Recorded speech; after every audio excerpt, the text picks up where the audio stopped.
The Forum at 8 with Xolani Gwala.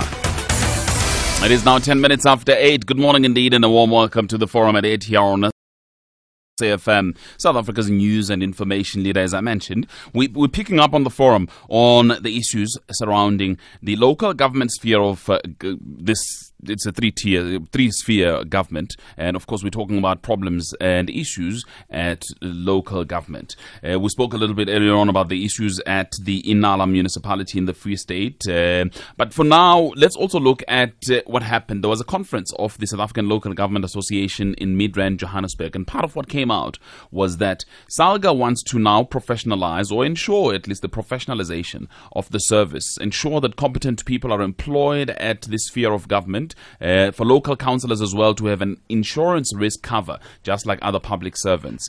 The conference deliberated on proposed amendments to SALGA's constitution with the aim of improving its effectiveness and internal governance. Let's welcome our guest now to talk to us about how they plan on doing these things, changing the face of local government. Here with me in studio, SALGA Chief Executive Officer Xolile George. Good morning to you, Mr. George. Good morning, Xolani. Good morning to all SFM viewers. Thanks indeed for your time. On the line, we're joined by Mr. Joe Mavuso. He's an independent analyst on local government. Mr. Mavuso, hello.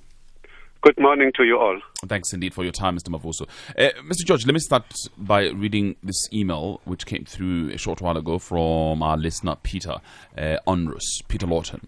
He says, please read the SALGA homepage, then understand that it is a parasitic body with a pointless mission. It has given wages and salaries for needless offices. Since when do government bodies need representation other than their own self? Also, they have contributed nothing worthwhile to running local governance. See the mess that is local government all over the new South Africa. SALGA is a trick designed to get money for nothing, like many bodies in the new South Africa. Regards, Peter. It appears to me that the first challenge you have is to convince people of the necessity of SALGA before you even change the face of this sphere of government. Mr. George? Thank you very much, Xolani. I wish we had more of those emails read, but I think it is important for citizens to understand the rationale behind having a body of local government called SALGA. One would appreciate that in terms of the Constitution of the Republic of South Africa, we have three spheres of government. Mm-hmm. And the most expansive sphere of government is local government. So the Constitution envisages in Section 40 the establishment of a cooperative architecture for our country in terms of the three spheres of government cooperating with one another on the areas of policy development, lawmaking, improvement of service delivery, and coordination of delivery and engagement. So what it envisages in terms of Section 163 of the Constitution is an establishment of an organization to represent local government in the IGR engagement. So that body, what is IGR? IGR is Intergovernmental Relations Engagement, and it envisaging that national legislation must establish a body, because it will be very difficult when you look at local government. It's fairly more complex than national government, where you have one national government, you have got 9 provincial governments. When it comes to local government, one would appreciate that we are moving from a fairly expansive. When you look at the transformative path of local government, we're coming from 1,335 municipalities. And in 2000, we had 846 municipalities. And in 2006, local government election, we had 283 municipalities. Today, we're sitting at 278. So it will be fairly difficult to engage with local government individually in the IGR system, hence the envisaged establishment. But explain of that a one little bit, body. because just before the news at 8, before you came on, I was talking to Kenneth Brown, who was the DDG Intergovernmental Relations at Treasury. Okay. They have gone directly to deal with Nala municipality because Nala municipality has not complied with certain prescripts. For instance, he was talking about no evidence of municipal budget, KBMG report. So government does deal directly with municipalities without having to go through you. Now, of course, you have got different prescripts that govern. For National Treasury, there's Municipal Finance Management Act. So they will require what we call Section 71 reports for local government. When there is no responses at given moment, nothing precludes any sphere of government, as envisaged in Section 154 of the Constitution, to inquire reasons behind non-compliance on certain matters. So it is not and even about... take action. And even take action as they have. They are now threatening to, of course, withdraw or not even give them the funds. The point, though, and the point I'm driving at is if you can be overridden or overlooked like that, what difference can you make then in terms of forcing these municipalities to improve services? It is not being about overlooked. People must understand the nature of organized local government. It's a body that represents local government, as I said, in the IGR system, whether it's an NCOP, whether it's National Assembly, whether it's in Cabinet or Minimex or Premiers for whatever structures that we have in the IGR Framework Act. The second one is to be the employer body. So one of the emails that you were reading earlier on, that is a parasitic body that receives money, give employees, I think is quite unfortunate. It's more bordering on ignorance, to say the least. Because in the engagement of an expansive sphere of local government, you can't have a situation where there is a local engagement between unions and municipalities, because the balance of forces there may result in uneven outcomes. So if there is a better play between any of the parties in municipality A, and in municipality B, the different outcomes, you would know it might undermine labor relations harmony in our country. Hence the collective bargaining that you have in national and provincial as well as local government. But That's let me go one back then aspect. to the IGR, the intergovernmental relation element, because, and I may be wrong about this, I assume that that's the core of municipalities and supposedly the core of governance generally. And this is where then I'm saying that if government is able to go to Nala municipality without going through you, then what is your influence? How do you influence what happens at local government? In terms of influencing what happens in local government, in all these structures, in terms of policies, we look at the best policies that we would want to see implemented at local government. So in crafting of the laws or in crafting of policies, those are done through IGR systems, in parliamentary processes or in the initiation by the executive, be it national, provincial. So when you have to talk about allocation of grants, you have to talk about allocation of fiscal relations. So SALGA represents municipalities in the FFC, the body that allocates resources to our country, to make the case known that local government, yes, it might have the same title, municipality, but it's all different, metropolitan, district municipalities and so on. So the allocations must be reflective of this reality. So the kind of impact is cross-cutting. So when it comes to a NALA that is not, you have SALGA that would engage with the municipality, but you don't have executive powers to say, we will call you to account on this matter, because legislation will then say, who is the portfolio who have got such competence. If National Treasury, they will do that even for any provincial government. They will do that even for a national government. So you can't call that if they go directly, it means it is to the uselessness of another institution. But the reason why, again, I'm harping a little bit on this is to establish whether the calls you're making at your conference will really make a difference. You're talking about professionalizing the sphere of government. Is it just rhetoric, or will it resonate and make a difference on the ground? Of course, Golan, it definitely does resonate, in the sense that when you look at some of the laws that have been put in place most recently, the amendment to the Systems Act, the amendments to the Municipal Finance Management Act, and other related Fiscal Powers Relations Act, all of those are to the credit of SALGA in terms of pushing very strongly to say that, look, local government may be suffering from a weight of problems that may not necessarily be of their own making, but equally, local government must take a fair share blame of some of the realities that happen on the ground. So we need to professionalize the sector. We need to take seriously the question of accountability. And when there is no accountability, there must be demonstrable evidence of action being taken, whether it is political or it is administrative. So that's the kind of outcomes that cannot attract a label of rhetoric in terms of engagement in the IGR. Sure. But again, what I'm interested in, because I've heard this before, I've heard it from other sectors of society where they've said, well, let's professionalize, where they've said we want to see outcomes, we want action taken against those who are not complying, whether it's the legal prescripts or not. But clearly, we're back at the same old point where we're talking about, yes, there are problems at this sphere of government, how do we deal with it? Where do you think the answers to some of those problems that we talk about will come from? Well, it will be appreciated, Golan, to also understand the trajectory of local government transformation. And I think we have emphasized this point quite a number of times. Most of the time we tend to harp on some of the isolated incidences and fail to lift up for the benefit of citizens who have a direct experience of positive outcomes of local government. So the debate most of the time, unfortunately, tends to focus on the negative isolated incidents, like you will point out Nala, or you would point out ratepayers marching in Jeffreys Bay or in Fenterton, whatever the case, and fail to appreciate, just as recent as this morning, you have one of the municipalities in the most rural areas in Engcobo being looked at as a model in terms of looking after the indigenous citizens. You have the city of Johannesburg that has far surpassed any level of transformation in our country in terms of infrastructure And you have a whole range of many municipalities who today, as at this conference, we're honoring them for outstanding performance on financial management, on outstanding performance on providing quality water, which is comparable to anywhere in the world. But some may argue, Mr. George, that Yes. that focus, that harping, is not necessarily baseless. It is based on some of the documentation that is out there. The Auditor General, for instance, has given us the books year in, year out. He seems to have said the same thing, that there is no compliance with procurement legislation, that financial management is flouted at this sphere of government. Those are the reasons why people then say, wait a minute, if we can't control the finances, what else can we control? How else are we likely to develop things at this sphere of government? So it is not necessarily baseless, that concentration on the negative. Of course, no one says it's baseless, and I'm neither making an assertion that it is baseless. We're talking about a local government that as recent as 10 years ago, since 2000, has undergone massive transformation in terms of consolidation. And I want to re-emphasize this point. The reforms that have been placed in terms of local government are very, very good in terms of strengthening that sphere of local government.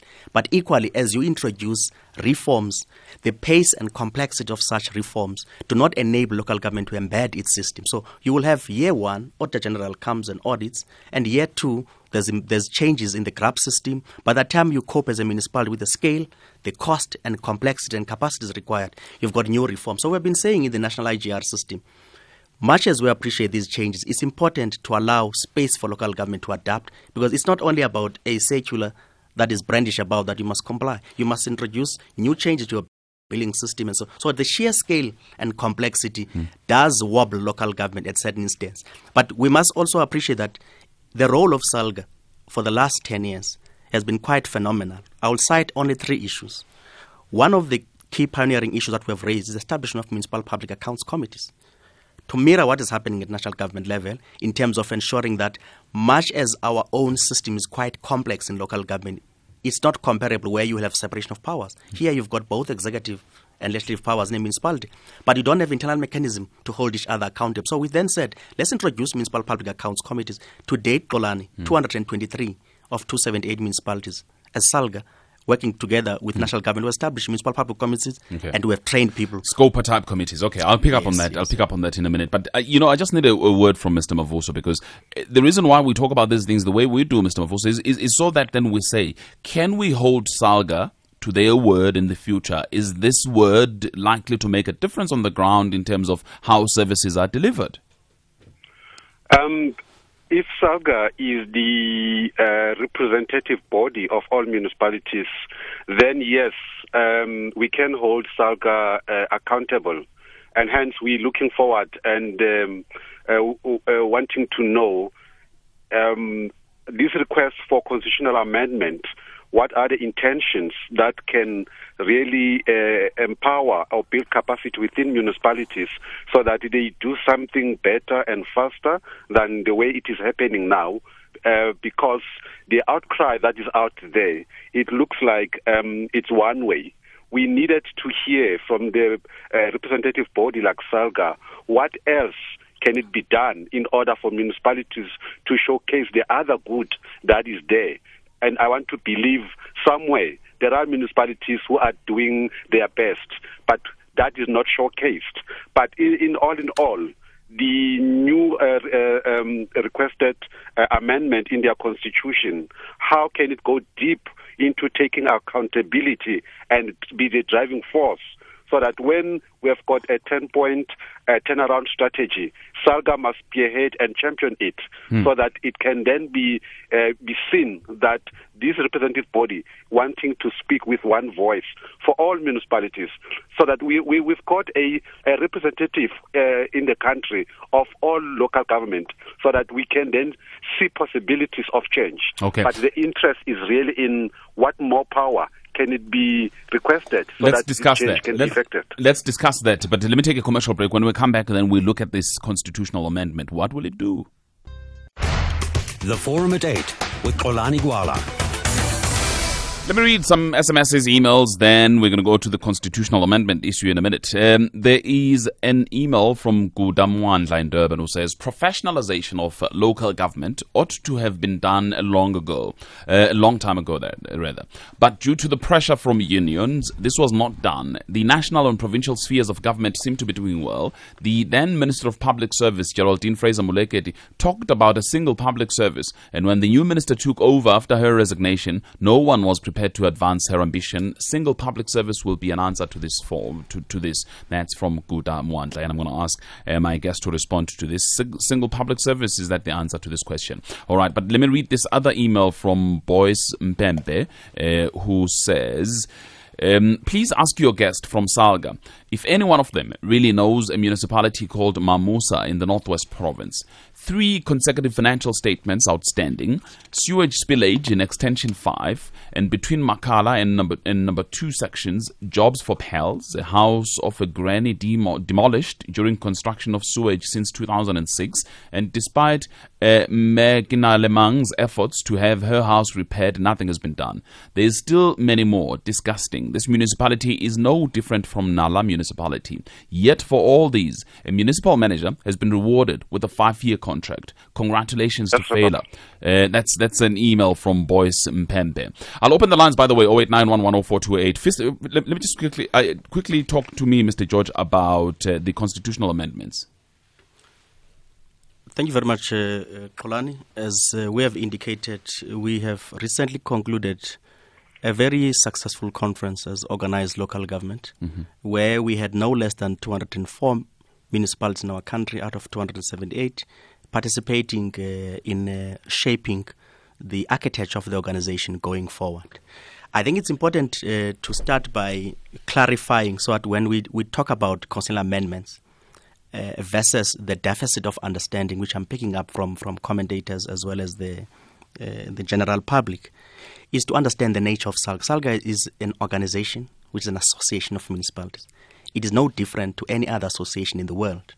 Now, when it comes to our country, its uniqueness is that it is an association of a sphere of government in which, in our own constitution of the Republic, the architecture recognizes municipalities informed by 3 principles. In Section 40 of the Constitution, we had what we call principles that define government as 3 spheres: interdependent, interrelated, and distinct. So when it comes to an association at local government, given that type of architecture, it then establishing a reinforcing mechanism in terms of Section 154 that says, although we have got these 3 spheres, interdependent and autonomous and so on, all of them, there's one cutting thread. They are all interrelated. And when it comes to support, national government and provincial government are enjoined similarly to provide support to local government. Now, the theory I'm putting in place is that when it comes to an association like SALGA, you have 278 municipalities whose distinctiveness they bring into the table. They are an organization that is an entity of government or organ of our government that is having both executive and legislative powers on its own. So when it comes into an association. You will take the model of AU or the model of UN. That's what I would compare in a simplistic way. You still have your own autonomy as a member state into that. So as you have SALGA, the only mechanism that the Constitution guarantees is that if there is any failure in any of these 3 spheres, local and provincial, the Constitution then provides a treating mechanism in terms of Section 100. You will intervene. Section 139 intervene. SALGA is not equally empowered to say it will go to a NALA and take over NALA, remove a mayor, or stop an appointment.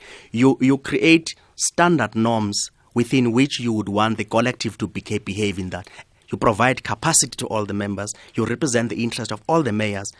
I mean the municipalities. You also act in the same interest of the sphere in terms of the fiscal relation and so on. All right. So that's the nature of the organization. So the kind of constitutional amendments that we are bringing in place are about strengthening the architecture of the organization. How does it represents across the board all 3 spheres and acting in unison in representing this. Mr. Mavusa, unfortunately, then I have to leave us at 1:30 because he's got other engagements, but I would like to get his last comment on this issue. Thank you, Kolani. The strengthening part, I think that this empowering part in this new constitutional amendment is indeed what Mr. George is talking about. This distinctiveness and autonomousness and interdependentness of the Constitution given to all spheres of government. Therefore, that means, Parliament will have to re-engage and consult into changing those powers, which I don't think is going to be that easy. But I think that is where municipalities have got their own powers to be on their own. And therefore, SALGA as an association has got either to agree to pay through that process of constitutional amendment or resolve to stay where they are, but empowered to lobby to make sure that at policy consultation processes and allocation of resources, that's where they strengthen their hand so that things can go the empowering way for municipalities and champion their cause of delivery at that level. That is going to be a long way for constitutional amendment. But at the same time, I think what they have, according to their plans of strengthening municipalities, I think that is where much also of equal power must still remain at, because that will need, again, the very municipalities to agree. And it's a pity one was not part of this conference to hear if municipalities agreed to this more power so that they can do that. But it looks like we are going to spread much more concentration on municipalities accounting at different levels. There is national, which is Parliament, there is COGTA, there is Treasury, provincial and national. SALGA as well is going to claim a stake in having much more constitutional powers. We need a streamline. Okay. We need something that can simplify the process of functioning municipalities. All right, Joe Mavuso, let me thank you very much. We'll pick up on that point a little later on. Joe Mavuso, independent analyst on local government. He's been joining us on the line. We need to take the news now. When we come back, Mr. George will respond to those issues of coherence, coordination, streamlining. How does that issue then arise where we discuss the role of SALGA? I'm taking your calls now for my guest here in the studio, Mr. Xolile George. He is the Chief Executive Officer of SALGA. 0891 104 208. 0891 104 208. But before I go to the lines, Mr. George, if I may, please just get answers about two issues that came through before the news headlines. Firstly, the streamlining of reporting. Mr. Mavuso was talking about those matters. But also another issue that came through on email, issue of single public service. Well, the point of streamlining of reporting, I think Mr. Mavuso is quite spot on.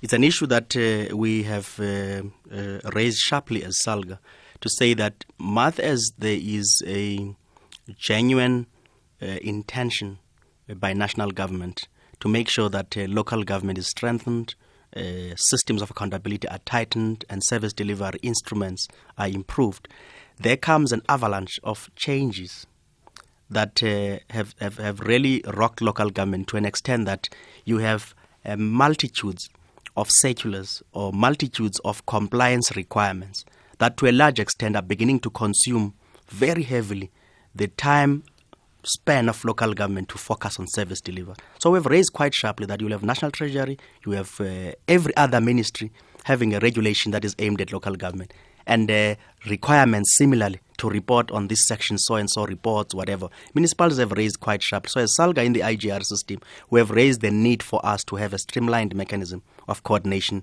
and reporting so that you free local government time to focus on interface with citizens, to focus on implementing the budget that they have as at their disposal, and also report publicly in all structures in terms of accountability. So streamlining reporting, yes, is one of those areas that currently we're working closely with COGTA as well as National Treasury to make sure that we remove quite a number of layers of reporting without undermining the basis of compliance and accountability. The second issue relates to the single public service. The single public, as we all know, has been on the table for quite some time, championed by national government, and it's looked at creating a seamless integration of public service. You would remember, Xolani, that in terms of Section 195 of the Constitution, there's values that govern all three spheres of public service. But at the same time, when it comes to national government, you have what we call Public Service Commission that annually reports on progress, on transgression, on a meeting of competency as well as performance requirements.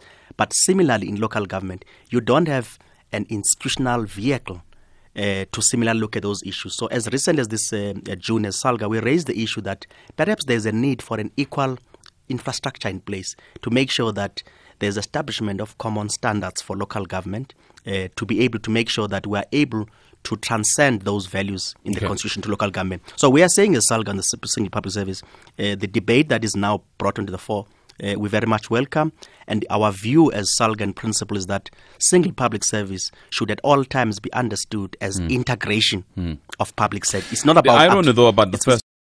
It's not about absorption of local government to national government. The irony about the first part, where you say there's an avalanche of these reporting, accountability and compliance mechanisms, is that regardless of this avalanche, people still don't comply. In fact, Xolani, if I draw your attention to the latest report by National Treasury, released 31 August by the Minister of Finance, you will see for it on the major improvement and strides made by local government. It's a one-year report from 2011 to 2012 June. It's called Section 71 Reports. And it reflects sharply the degree to which local government has improved its compliance, ability to produce financial statements on time. In fact, out of 278 municipalities, 276 have complied with all those reports. And they show significant and steady improvements on the expenditure. It means then the avalanche of these compliance regulations is working. It means that having all these structures is forcing people to comply eventually and account. Well, as I said earlier on, the intentions are very well good. In terms of ensuring that we look at compliance from all angles. What we are decrying as local government is seemingly uncoordinated reporting requirements. I'll give you a practical example. I'll sit as a municipal manager of Johannesburg or of Nala Municipal, whatever the case may be. By that time, I'm required on the 15th of a quarter after a financial year to report to Section 71. There's also a Section 46 report required on the what you call other standards. By the time I comply on that, the other department has got a different timeline. So you get roped into a compliance regime that is not coordinated. So we are not saying we don't want compliance. All we are saying, have a streamlined mechanism to make sure that compliance. Let's take some calls here. Gift is in Port Elizabeth. Hello, Gift. Gift, are you there? Hi, Xolani, and hi to Mr. George. Yeah. Hello, Gift. Can you hear me, Xolani? Yeah, loud and clear. Go ahead, man. Look, Xolani, I'm speaking with experience here because I work for the Nelson Mandela Bay municipality. Look, I think I agree with what Salga says in terms of professionalizing local government. But I think, Xolani, the impediment to that is that local government, we've got streetwise politicians. Let us agree on that one. I'm saying this without any fear of contradictions, Xolani, because you'll find, first and foremost, that I'm an ANC member, and I feel that most councillors need to take complex challenges facing local government very seriously, where you'll find most leaders, in particular in our own parties, making political interference in terms of managing the municipalities.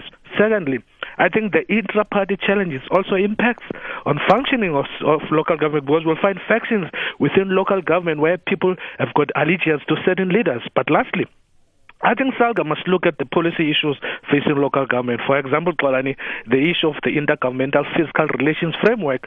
Secondly, the issue of the separation of powers within local government. The alignment of the planning cycles across the spheres of government. Because I think this is the one sphere of government where you'll find that there is no alignment with provincial and national government. But lastly, the issue where there must be a review and the strengthening of the existing municipality regulatory framework, in particular on supply chain, because that's where the bond of contention is, because people want to have their own people in supply chain in order for them to access contracts and tenders in municipalities. Gift, I thank you very much. Mr. George, I presume that you'll agree with Gift when it comes to intergovernmental relations and some of the legislation, prescripts and so on. But I'm wondering what your thoughts are on the political issues that he's raising, because he seems to obviously say that the buck stops with the politicians, and apparently it isn't at the moment. Well, I agree entirely with all the points. In fact, that's what SALGA's focus over the next 5 years is exactly on IGR, fiscal framework improvement. As at next week, leading to the budget forum, Xolani, we will, as SALGA, be putting on the table a number of proposals around reviewal of fiscal framework, in particular looking at equitable share review formula. And as SALGA, it's one of the issues that we think we are proud to put claim on having raised this matter. Now, the issue of political interference, it's an issue that has been raised quite sharply in the local government and around strategy. But it's a matter that requires a political engagement by political players. Indeed, it is a problem. It is troubling quite a lot of municipalities where there's micromanagement of municipalities. Exactly. But give us your experience as SALGA about this. Well, our experience that we have raised quite sharply, even as recent as 3 days ago, there is a need for the appreciation of the various role players in a municipality, such that, Xolani, in simple terms, there is a maintenance of a strategic distance between political players and their deployees in municipality to maintain a healthy distance of mandating and accountability and political guidance to municipalities. There are instances that are very, very unfortunate that have happened quite across, and they are in the public domain, where you will have direct interference happening by political players across the board. And it's something that political leaders are very much aware of, and they are taking this matter but are they? accordingly. But are they taking it accordingly, or are they putting their heads in the sand and pretending as if it doesn't exist? Well, if you follow political debates right across our country, these matters are raised quite sharply, and there are measures that various political parties are taking place. I'm trying to establish the level of frustration from SALGA because the issue is elsewhere, and you'll hear from these SMSs. People are frustrated. People want services.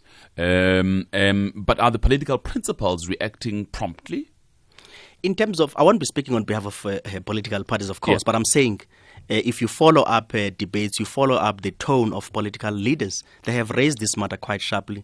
To an extent, they are now introducing in different parties measures to make sure that they are able to provide guidance in terms of relationship at regional levels, at provincial levels, and so on, in terms of party political functionaries, to free municipalities to implement the manifestos that their parties have given without micromanaging what needs to happen, how it must happen. So on the areas of review of areas of supply chain, areas of planning alignment, it's exactly what we are doing as SALGA in terms of engagement in the IGR. Let's take some more calls. David in the Free State, hello.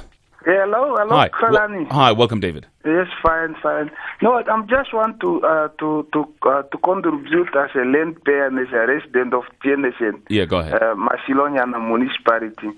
We have a problem with the municipality. Our municipalities, I think, is 4 years now under administration, and even the finance department, the way we pay our rent is closed now because the people steal all the money, and there's no service here.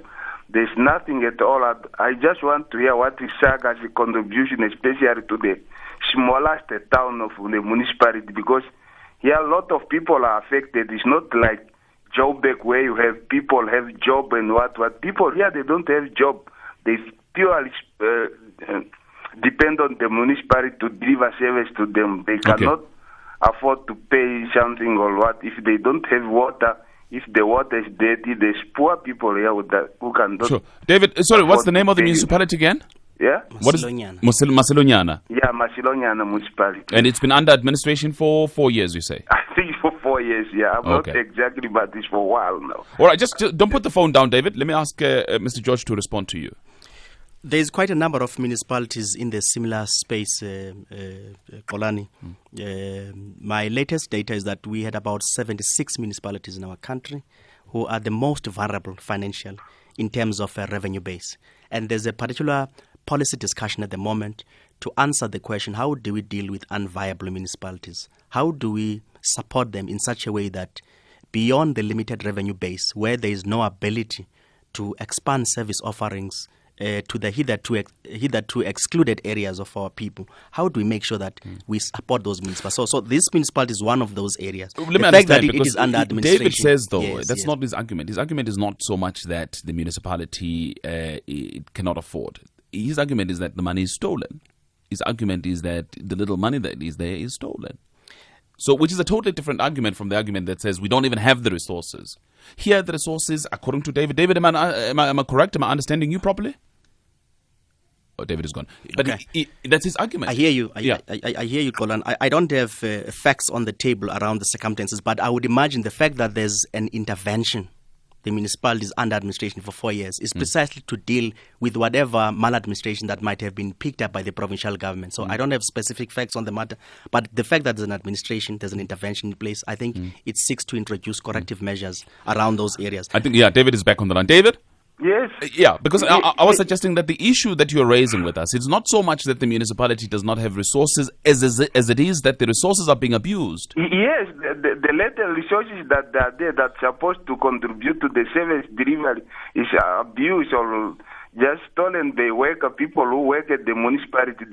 The problem is how can people who work at the municipality, what I hear month in, month out, take the money of the municipality because I understand the people who are supposed to look if the money that is not, for example, the financial manager, how do they supervise people? How can you transfer money as a worker? Because if I transfer money from the company that I work for, if I transfer money, they have to pick it up. Okay, David, thank you. You need authority to do that. Sure. David, thank you. Mr. George will respond, but let me just quickly also take Sig before I get responses. Sig, hello. Oh, thank you very much. I wanted to say very strongly that your guest is painting entirely the wrong optimistic, beautiful picture. It is not beautiful at all. It is very dirty. And it's an entire collapse of all municipalities virtually. Only 5% have clean audits of. Only 5% have clean audits, and the Free State has only got one municipality that's got a clean nose with a clean audit. And in South Africa, we've had 400 service delivery protests this far this year, and 400 of them, and burning of schools and all the stuff, and blocking of roads that goes with it, and worst of all, there appears to be no prospect of any turnaround almost, because the overwhelming majority, according to the Auditor General, the overwhelming majority of these corrupt and incompetent municipalities have no intention of reforming and shown no sign of wanting to reform at all. Okay.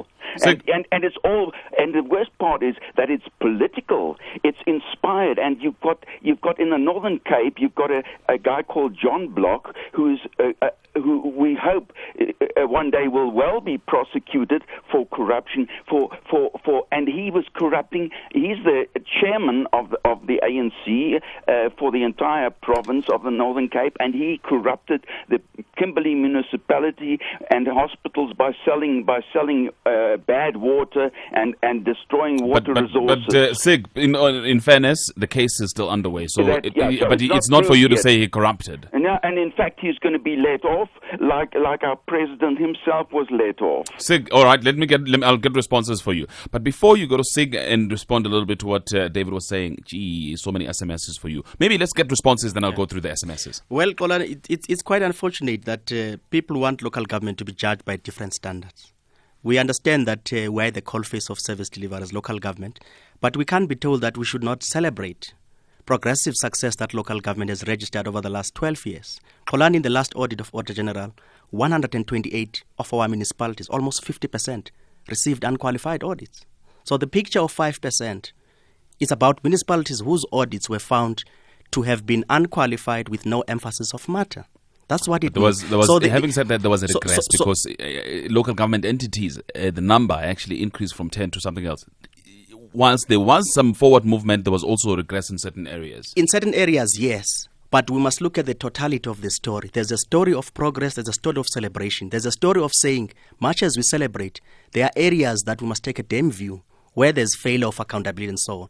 You have national government, which is also improving quite significant number of areas. I mean, if we are told that a local government will celebrate unqualified audits, and you have a department like Home Affairs, who has received unqualified audit for the first time in 19 years, and the whole country celebrate unqualified audits, and we are told in local government we should not celebrate unqualified audits. We can't use double standards. So we must be able to. We must be able to appreciate when there's good work being done, and I think that's a fair point. And at the same time, decry when there's lack of accountability. I think that's a fair point. The but second it's part, complicated by yes. the strikes that SIG is talking about, burning of schools, because communities are frustrated. That is what complicates. And when somebody celebrates, everyone says, "But wait a minute, what celebration when the schools are up in smoke?" Well, I'm not sure about schools, but I think schools have been burnt in certain parts of the country. No, I'm saying the reason I'm saying I don't know about schools. It's more about saying local government gets a disproportionate share of the blame. The point you are raising about schools, if there's no school in the Balfour, people will ban municipal buildings.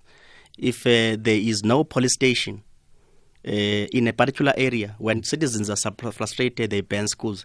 Russia's recently this morning in your program, there was reference to Northern Cape, where children are not going to school, and they wanted to kill the mayor. But vice versa. Now, I'm saying when you look at those kind of disproportionate attention to local government, it's quite unfortunate. The point I wanted to raise, other than audits, Xolani, is the fact that the report I was raising for National Treasury paints a very good story, where most of our municipalities, including metropolitan municipalities, have spent their capital budget more than 90%, meaning that translates to direct service delivery improvements in these areas. So when SIG says all of them are collapsing, I don't think it's a very fair point around that. Let me just quickly go through these SMSs, and I'll perhaps, we won't have time to squeeze in some more calls here. There's PK in the Eastern Cape, for instance. Mr. Giorgio says, the problem at local government starts when people like Gift are employed as researchers, though they are not qualified as researchers. I'm not sure about that. I don't know Gift's qualifications. Peter on SMS says, how many people are paid to work at SALGA? There's another one that says the model reflects that of the European Union, where failing members could ruin Europe in the present Euro crisis. That's Andre. Another one says municipalities should be autonomous and accountable to their ratepayers. There's no need for SALGA. Brian Kumalo in Maritzburg says, if SALGA is an association of municipalities, can I take SALGA to court? Can I sue SALGA if my municipality fails to deliver services?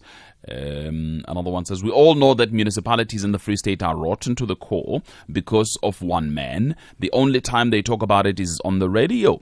SARS should be involved in how our taxpayers' money is spent and holding people to account. That's X and KZ and VS. Your guest from SALGA says they did YXZ. They did nothing. They took the municipality's work as their own. That's Peter. The most successful local governments in the country are those which are DA controlled. What role has SALGA, an ANC dominated body, played in their success? Another one, SALGA is useless. We only hear about them when they negotiate wages with their unions. They have incompetent officials who do not know their jobs. A lot of these, but I'll pass them some of them on directly to you. Just broad responses for me, please. Well, what I'm picking up, Kolan, there's a great level of ignorance, for the lack of a better word, in terms of the role of SALGA. And I guess the matching of expectation is quite unfortunate. SALGA is an association of municipalities. Its role is to empower local governments to support municipalities, but appreciating that local government municipalities are distinct on their own. I want to touch on two issues. Leadership. Leadership is a central cutting thread for any improvement in institution. And I think over this last 3 days, we have discussed the need for local government to lead by example. Before we start saying we are burdened by this issue and this issue, the failure of leadership, where it is demonstrable, it contributes to lethargic administration. And when there's no guidance, there's problems. One of the key issues that is very central is the integrity of leaders, the ethical conduct of leaders, the question of leaders showing honesty in dealing with issues. When there is transgression, officials must be held accountable. But you would want leaders to do what Auditor General was raising. Don't only tell people what to do. You must say to them, do as I do. And not only do as I say. Yes, not only do as I say. That's a very central issue in leadership. And I think as SALGA will be focusing on these issues to inspire our local government leadership to make sure that they live by example. When there is a dishonorable act, we should not be covering each other on these matters. We must lead by example. And I think that's one issue. The second issue is about strengthening the representation of SALGA in the National Council of Provinces. So one of the central issues that at the moment you have SALGA playing a part-time role in Parliament. And we are saying as SALGA there's a need for us to have full-time leadership at the helm of SALGA and also in various other structures like legislatures to make sure that we are able to deal with this matter. The third element I want to raise is on the need for the appreciation by the public generally that councillors are local representatives. The extent to which our councillors are being attacked and killed is quite unfortunate, and it also takes away the bonding that is required by citizens to hold councillors apart, but appreciate them as citizens. So we're saying as Salga, there's a need to cover public representatives to make sure that they do not suffer the indignity of attacks. I think that's a separate topic, and we need to tackle it. We really need to tackle it because it's also about intolerance generally in our society. For now, though, I must thank you very much for coming through, talking to me at this time. Xolile George is the Chief Executive Officer of the South African Local Government Association. Thank you very much for your time. And thank you very much for your time. And thank you very much for your time. And thank you very much for your time. And thank you very much for your time. And